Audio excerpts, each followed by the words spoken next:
Welcome to the FAQ Shack, the show where we untangle the complex questions that you're asking. Today, we're diving into the massive and, let's be honest, pretty controversial release of the Epstein Files. What's actually in them, and why are they so important? Let's get into it. We got this fantastic question from a listener, Alex, who asked us to please explain the huge Epstein Files release because, well, it's just so confusing. And Alex, you are not alone. It's a big, messy topic, so today we're going to break down exactly what was released, why it happened now, and why it's still causing such a stir. And hey, if you've got a topic you want us to tackle, drop it in the comments below. All right, so first things first, what are we even talking about when we say the Epstein Files? Well, in early 2024, the U.S. Department of Justice released this enormous, almost unprecedented archive of its investigative records on Jeffrey Epstein. And I'm not talking about a few documents here. This was a truly historic data dump. But that leads to the next big question, right? Why now? I mean, it's been years since Epstein's death in 2019. The answer isn't simple, but it really all comes down to a rare and incredibly fast-moving piece of legislation that was pushed forward by this huge public demand for transparency. Just look at this timeline. It shows the journey of the Epstein Files Transparency Act, and you can see it was an absolute sprint. It went from being introduced in the House in the middle of 2023 to being passed and signed into law just a few months later. A vote of 427-1 in the House and unanimous consent in the Senate, that shows an overwhelming unified demand to get these files out into the open. So, what did this new law actually do? Well, it basically forced the Department of Justice to open up its books on everything it knew about Epstein, his entire network, all the investigations, the prosecutions, the whole shebang. It put the government on a 30-day clock to make all of these records public, so what was actually in there?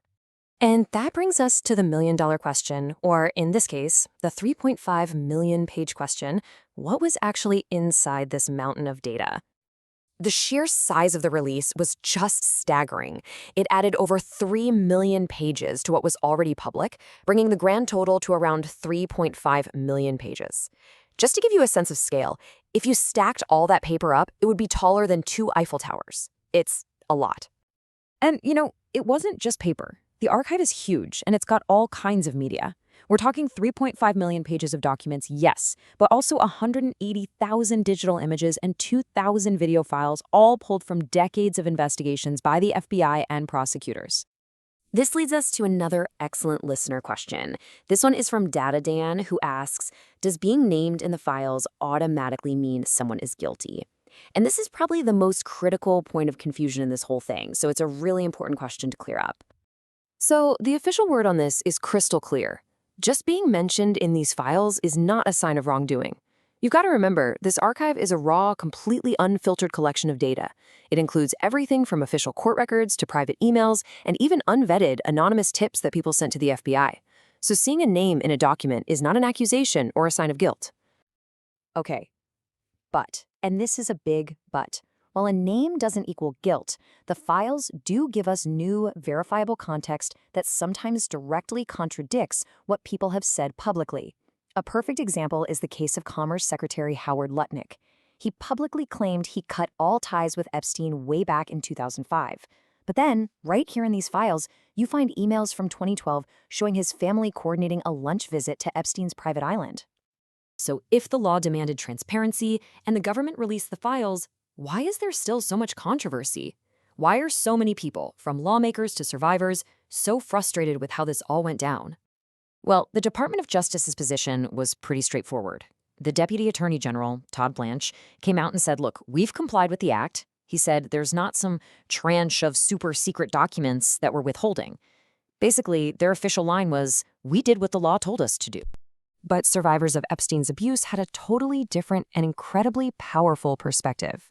In a joint statement, a group of them argued that this release was being sold as transparency, but what it actually did was re-traumatize them by exposing their details, while the men who abused them stayed hidden behind blacked-out redactions.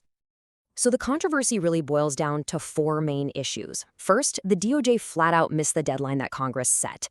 Second, the redactions were really heavy and seemed inconsistent, including this blanket policy that just blacked out the faces of all women in photos.